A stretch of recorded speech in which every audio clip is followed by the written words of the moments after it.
Welcome to our video on how to create a training schedule for your dog. In this video, we will provide you with some useful tips and tricks to help you establish an effective training routine for your furry friend. The first step in creating a training schedule for your dog is to understand their needs. Every dog is unique, and it's important to consider their breed, age, temperament, and any specific behavior issues they may have.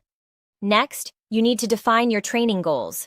Determine what behaviors you want your dog to learn or modify, such as basic obedience commands, leash walking, or addressing specific issues like excessive barking or separation anxiety. Now, let's dive into creating a training plan. Start by breaking down each desired behavior into small, achievable steps. Remember to use positive reinforcement techniques, such as treats or praise, to encourage and reward your dog for their efforts. Consistency is key when it comes to dog training. Establish a daily routine that includes multiple short training sessions. This will help your dog stay engaged and prevent them from getting overwhelmed or bored. As your dog progresses, it's important to adapt your training schedule accordingly. Some behaviors may take longer to master than others.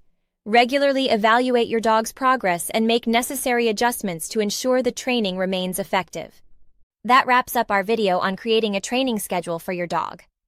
By understanding your dog's needs, setting clear goals, and establishing a consistent routine, you'll be on your way to success. Remember, patience and positive reinforcement are key to a well-trained and happy pup.